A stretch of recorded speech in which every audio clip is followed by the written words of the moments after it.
What do you get when you combine burly men tossing tree trunks, Highland dancers flying through the air, and a castle fit for a queen? I'm Daniel, and I'll be taking you through some of the most surreal, wildly entertaining, and history-packed days out you can have in Scotland. The Strathmore Highland Games at Glamis Castle. And there's something bizarre and surprisingly emotional we found in the castle that I still can't stop thinking about. Driving through the countryside of Angus, you're suddenly greeted by what can only be described as a storybook entrance. The driveway to Glamis Castle stretches before you, lined with ancient trees, building anticipation with every turn until there it is. Rising from the Scottish landscape, turrets and spires reaching skyward, Glamis Castle stands as majestically as it has for over 650 years. We pulled into the Highland Games parking area, and I'll admit I wasn't prepared for just how massive this place is. The castle, the grounds, the games field, it's all impressively sprawling. Yet somehow everything is just a short walk from each other. But trust me, the moment you arrive, you'll feel like you've stepped into a living, breathing postcard. But what exactly are the Highland Games? And why are people flinging logs through the air in kilts? The Strathmore Highland Games are loud, colourful, competitive, and very, very Scottish. The main field was ringed with spectators, all watching in awe as competitors demonstrated feats of strength that seem almost superhuman. Picture this, men in kilts quite literally tossing cabers, those are entire tree trunks by the way, for distance and style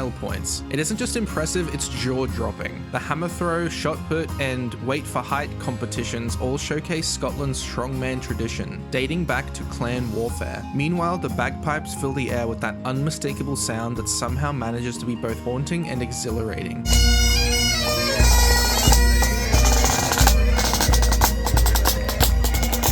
Highland dancers perform intricate steps that have been passed down for generations, their feet barely seeming to touch the ground. There's also tug-of-war, track races, cycling, and even solo piping competitions. And while the pros compete, visitors can join the International Visitors Race, a lap around the field fueled by adrenaline, poor decisions, and a hint of competitive delusion. But the games aren't just for watching. The entire field is surrounded by market stalls selling authentic Scottish crafts. We picked up a hand-woven wool blanket, some specialty tea, and a gorgeous hand-painted teacup that made for some perfect gifts. Speaking of shopping, there's one critical piece of advice I wish someone had told me before arriving, and it just might save your entire experience. Bring cash. The Wi-Fi in the field is about as reliable as Scottish summer sunshine, which means card machines are useless for the majority of the day. You'll see visitors find the perfect souvenir only to walk away empty-handed because they weren't carrying cash. The nearest ATM is a 10-minute drive away in either Forfar or Kirriemuir. Not exactly convenient when you're in the middle of enjoying the games and suddenly spot that perfect bottle of single malt. Trust me on this one, hit an ATM before arriving. Your stomach and souvenir collection will thank you. That reminds me, I'm curious, what Scottish souvenir would you most want to bring home from the Highland Games? A hand-woven tartan, some local whiskey, or maybe even your own personal bagpipes? Drop your answer in the comments and let's see who has the most uniquely Scottish taste. After we'd watched strongmen defy gravity and Highland dancers float through reels, we made our way to the crown jewel of the day, Glamis Castle.